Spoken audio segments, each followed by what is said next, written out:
Why is that? Where's that?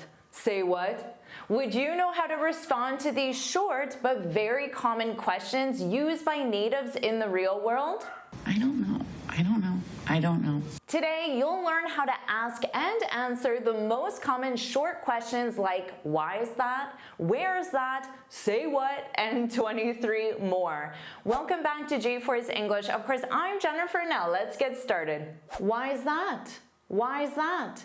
If a native speaker says that to you, they are using this to ask for the reason behind something. Why is that? And then as the contraction, why is that?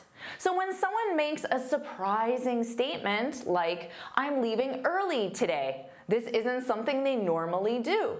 You can ask them the reason and say, why is that? Why are you leaving early today is the full question, and then a native would just condense this to simply, why is that? Why is that? Why is that? Or if your coworker says to you, we need to stay late on Friday, you can ask for the reason and say, why is that? Why do we need to stay late on Friday? Or when I say you should put let's go in the comments, maybe you reply back and ask, why is that? Why is that, Jennifer?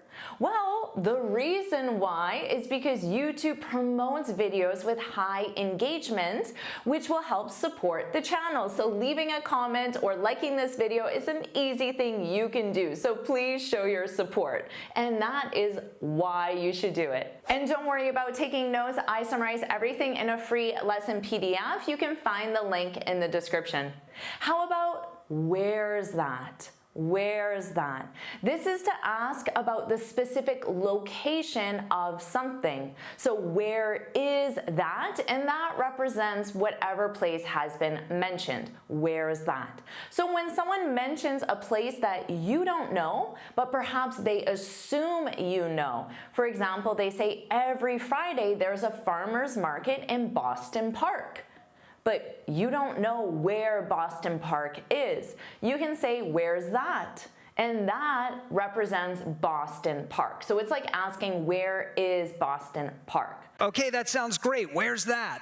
Or if your coworker says, we tried the new Mexican restaurant in Avena Mall and it was amazing. Again, they assume you know where Avena Mall is, but if you don't, you can say, where's that? Where's that? If you want to keep studying native speakers and you want my support to help you sound fluent and natural in English, you can get that in the Finally Fluent Academy. You can look for the link in the description to learn more. And if a native speaker says, say what? Say what? And they'll probably trail off at the end, so it sounds like what? Say what? Say what? This is to show surprise or that you didn't hear or understand something. So when someone gives you shocking news like, I just quit my job, you can reply back with a confused expression or a shocked expression and say what? It's like saying, are you serious? Or it could also be asking for the reason. Why? Or maybe one of your fellow students says, did you hear that Jennifer's quitting YouTube? Shocking news. You can reply back and say what? With some shock or maybe even some anger. And again, this is like asking, are you serious? Or maybe even expressing, I can't believe it. Now, this is also used when you mishear someone. So if your sister or roommate says, as you're leaving the house perhaps, can you pick up milk on your way home, but you were already walking away and you didn't quite hear, you can say what? Say what? What did you say? Now, using say what as an alternative to what did you say, it does sound casual and informal, so I suggest using it in those situations. How about make sense? Make sense. This is one that I commonly used with my students. And then finally, one student said to me, Jennifer, I have no idea what you're saying. Like they did not understand the individual words. Make sense? Make sense? Does that make sense? Yeah.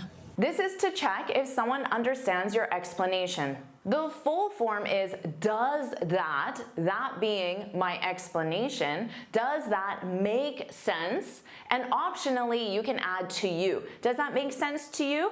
And native speakers just shorten it to make sense, make sense. So after giving instructions, perhaps I say to functions as a preposition, and that's why you need the gerund following it. Make sense is my way of making sure that student understands. It's like saying, do you understand my explanation? And then to reply, you can say yup, which is a casual yes. Yup makes sense. So notice in the reply, you need to add that S because the full form is yep, that, your explanation, which is third person singular, that makes sense. Or you can even add an adjective and say that makes perfect sense. So now I can ask you, make sense? And you understand. How about good to go? Good to go? Good to go?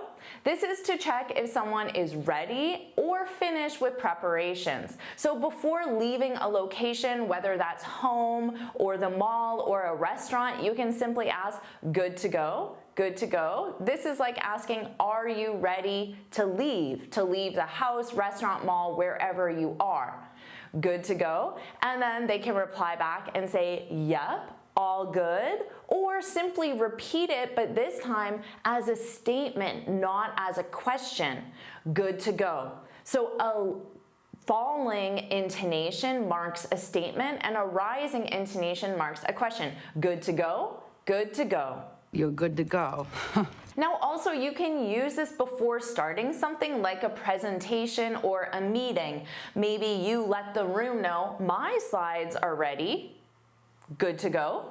Are you good to go? Are we good to go? It's an alternative to ask, can I start my presentation? Because maybe someone will say, oh no, we're just waiting for John, or oh, just give me 5 minutes, or something like that. So it's a way to get confirmation. Good to go? It's very common both in business and in your personal life to ask someone, what's left? What's left? What is left? What's left? And this is used to ask what remains to be done. So after completing part of a task, you might say, we sorted the invoices.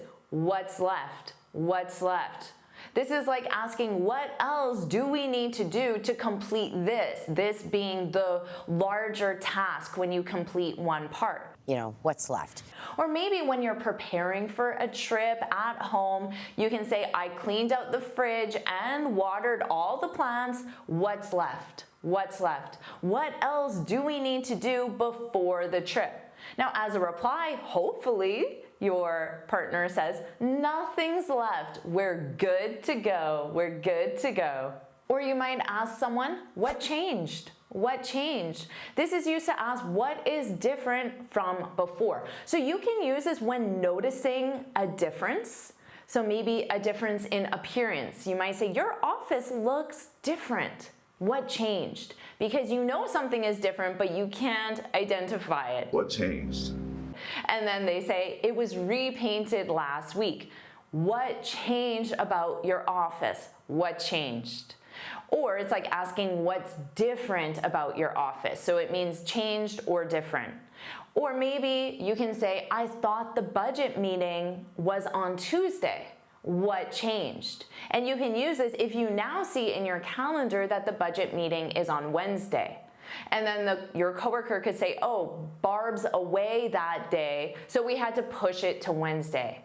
It's like asking, why isn't the meeting on Tuesday anymore? So you could be looking for the specific reason. Here's one I use a lot. You there? You there? This is to check if someone is present or paying attention. I commonly use this in a chat form, usually with customer service, but you can use this with anyone in a chat form. So you can say, you there? And you might add on still. You still there? So you would use this after you send a message and there's been quite a long time and you haven't received a reply. You there? You still there? And then hopefully you get a reply back that says, yep, still here. I'm just reading through the issue. You there, Helen? So it's an alternative to asking, are you still there? Is just the short form by dropping the auxiliary verb. Now this is commonly used on the phone. So you're on the phone, hello, Bob, Bob, you there? You there, Bob, Bob?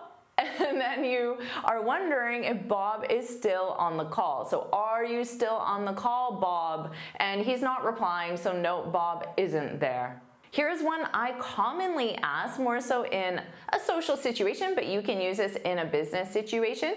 Where from? Where from? This is to ask the origin of something. So here's how I generally use it. My friend might say, I finally found the perfect dress for my cousin's wedding. And I would reply back and say, oh, that's great. Where from? Where from? Where from? Where is the dress from? Where did you buy or where did you find the dress? That's what I'm asking. Where from? Or maybe your manager says, we're running low on toner. Can you order 3 more cases? And you reply back and say, sure. Where from? Where from? Where should I order the toner from? Of course, this implies that there are multiple places that you usually order toner. How about why now? Why now? This is to ask the reason for doing something at a specific time. So maybe you say to your manager, I can order 3 cases of toner, but why now? Why now? Why now?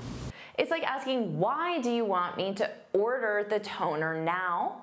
But it implies instead of a better time. So if you ask why now, you're implying why not tomorrow because it goes on sale, or why not after the holidays when we're less busy, or something like that. You can use this in a social, everyday context. Maybe your friend tells you that she's going on vacation, and you say, wow, I'm glad you're finally going on vacation, but why now? So if you say that, it's like asking, why are you going on vacation now? Again, instead of a better time. So maybe your friend just got a promotion or just bought a new house, or the holidays are next week. So it seems like an odd time to go on vacation. So just keep that in mind. It's implied, why not a better or different time? Natives commonly ask, how long? How long? To ask about the duration of something. How long you been here in Africa, huh? So if your friend says, I found a direct flight from Toronto to Brazil, you might ask, how long? So this is just the short form of how long is the flight, because that's obvious, so you can just use the short form, how long. Or maybe you tell your supervisor, I'll be out of the office today for a doctor's appointment, and they reply back and ask, how long? How long will you be out of the office? And you can reply back and say, not long. How long? Not long. I should be back by 2, or I should be back in 2 hours. So you can use by and then an end time, or in and a duration amount of time. You may be familiar with already asking, how much? How much? This is to ask for the specific uncountable quantity. So just make sure you only use this with uncountable. How much can you tell from a look? Of course, money is a common one. Oh wow, the hotel was more expensive than I thought. How much? How much was the hotel? Or, hi mom, can I borrow some money until Friday when I get paid? How much? Or, how much money do you need or want to borrow? Now just remember, you can use this with any uncountable noun. For example, oh wow, it rained a lot last night. Now a lot doesn't have a specific quantity. So if you want more specific details, you can ask how much? How much did it rain? And then you want a specific amount. Compare this to how many? How many? This is to ask for the specific countable quantity. So just make sure you use those two correctly. So maybe in the morning you say, Mom, can you make me some eggs for breakfast? How nice would that be? And then your mom says, how many? Or how many eggs would you like, sweetie? Because your mom makes you breakfast. How many eggs would you want? Or maybe you tell your coworker, oh wow, a lot of people registered for the webinar, but A lot. How many is that? So you have to ask how many? How many people registered for the webinar? Remember, how much? Uncountable. How many? Countable. What if you ask how bad? How bad? This is to ask about severity. This is commonly used when someone reports a problem. The hail last night damaged the roof. How bad? How bad is the hail damage? Or how severe is the hail damage? How bad can this get? Or maybe you say to your friend, I hurt my ankle hiking this weekend. How bad? How bad is your ankle injury? How severe is your ankle injury? Let's compare this to how good? How good? This is to ask about quality or effectiveness. So maybe your coworker says the client provided the contract and the terms look good, because natives commonly use vague language like looks good, a lot. Well, we need more specific. So you can ask how good, how favorable, positive are the terms. You want the specific information because what they provided is too vague. Or again, how soon if someone is being too vague. This is to ask about timing. How soon can you sell that bike? So when you're scheduling something, maybe someone says, we need to get these changes to the client soon. Well, again, this is a very vague word. Everyone has a different interpretation of soon. So you need to ask, how soon? How soon? When specifically do you need the changes? That would be the very direct, long form question, but you can just shorten that to how soon. Or maybe you announce to your supervisor that the toner will be delivered soon. But again, that's vague.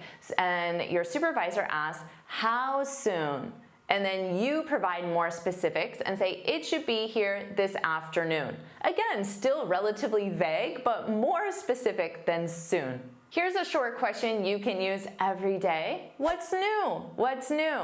This is to ask about updates or changes in someone's life. So we commonly use this as a greeting. Wow, I haven't seen you since Anna's party. What's new? It's very vague. They can give you whatever information they want. What's new? But you can also use this at work, not necessarily as a greeting. So maybe you say, I just got back from a conference. What's new? So what's new in the world of physics? So you're not asking them, well, have you started any new hobbies? You really want to know about work activities. So you might be more specific and say, what's new with the marketing team?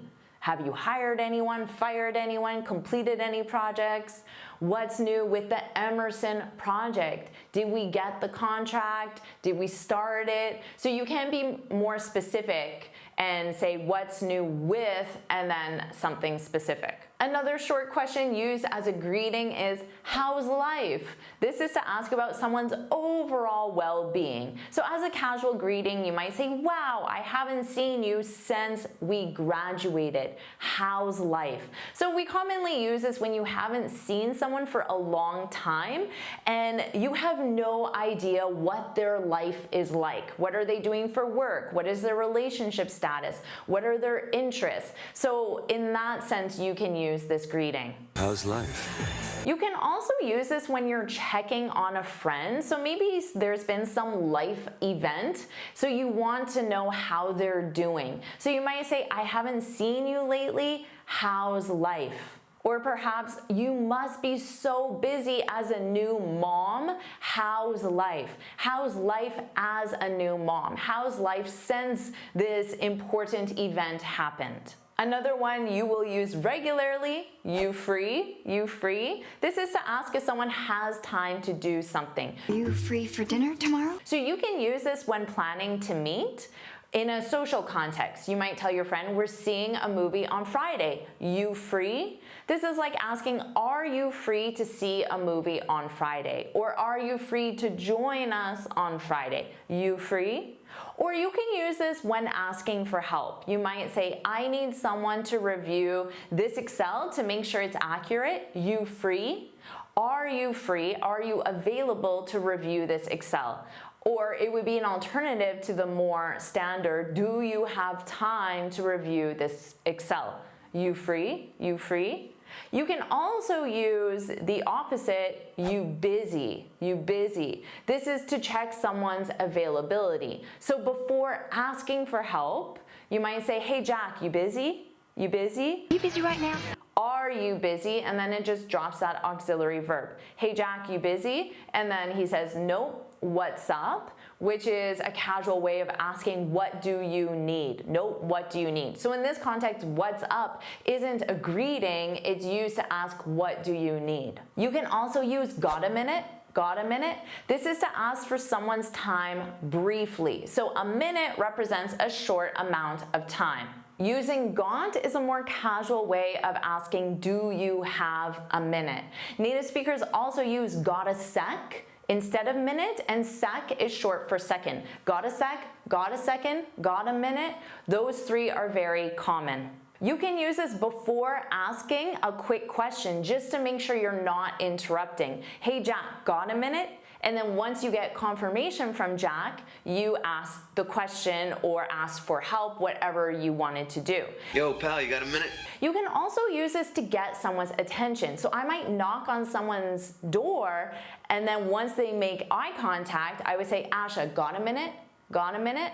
That's my way of asking if Asha is available to discuss something or to help me with something. Now maybe she replies though and says, actually, I'm just in the middle of something. Can it wait? Can it wait? You can ask someone, need a hand? Need a hand? This is to ask if someone needs assistance. So you can use this if someone looks like they need assistance. So maybe someone is carrying some heavy boxes and you say, those boxes look heavy. Need a hand?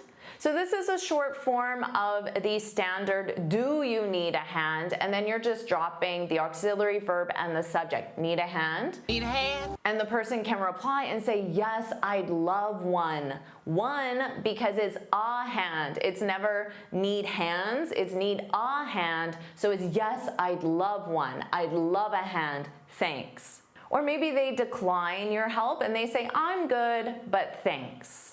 Now you can be specific and say need a hand with something. Need a hand with dinner? That's a nice thing you can offer your mom, your partner, your roommate. Need a hand with dinner? To accept, they can say that'd be great, that would be great, that'd be great, thanks. Or simply yes, and then they can give you the instruction, what you can do to help them. Yes, you can chop up the onion. You can also use this if you have free time. So maybe you say, I finished cleaning out the garage, need a hand. So now you're offering your assistance. How about who's paying? This is an important question. Who's paying? This is to ask who will cover the cost. So maybe someone says, pizza's here, who's paying? And then someone shouts out, it's Marielle's turn. So it's her turn to pay. Or maybe the client wants us to meet in person at their office in Brazil, but your team is in Boston. So Boston to Brazil is a long trip. So you ask, who's paying? Who's covering the cost, the expense of the trip? Who's paying the bills? Hopefully you know this short question, which one? Which one? This is to ask someone to choose between options. Maybe you're at a cafe and you say, I'll have a cookie, please. And then they reply back and say, which one? Which cookie would you like? So one represents cookie. Which one? I'm just here to figure out which one I want. Or maybe at work, someone says, let's go with the candidate from Boston. And then you reply and say, which one? There are 3 from Boston. Which candidate from Boston? This is a must-know short question. Anything else? Anything else? This is to check if more information or items are needed. So if you are at a cafe and you say, I'll have a small cappuccino, please. Sure. Anything else? Do you want anything else? Can I get you anything else? And to reply, say, no thanks, no thanks. Or maybe you're preparing your shopping list and you say, for dinner, we need tomato paste, parsley, parm cheese, and bread. Anything else? So you want to get confirmation from your partner to make sure you didn't miss anything, and they say, nope, that's it, or nope, that's all we need. So it's an alternative to, do we need anything else for dinner? The same question, but instead of anything, you can ask anyone else. So to ask if other people are involved or present. So you might give an instruction and say, invite Tomo from marketing and Shaynaz from sales to the meeting. And then the person says, sure. Anyone else? Should I invite anyone else? Anyone else? And then you can reply back and say, nope, nobody else, or nope, no one else. So notice that's the negative form, nobody or no one else. You can use them interchangeably. Think of everything you've learned, the questions and the replies you want me to keep helping you improve your vocabulary. If you do, put let's go, let's go, let's go in the comments, and now you know why you should do that. So hopefully the explanation makes sense to you. And of course, make sure you like this lesson, share it with your friends, and subscribe so you're notified every time I post a new lesson. And you can get this free speaking guide where I share 6 tips on how to speak English fluently and confidently. You can click here to download it or look for the link in the description. And here's another lesson I know you'll love. Watch it now.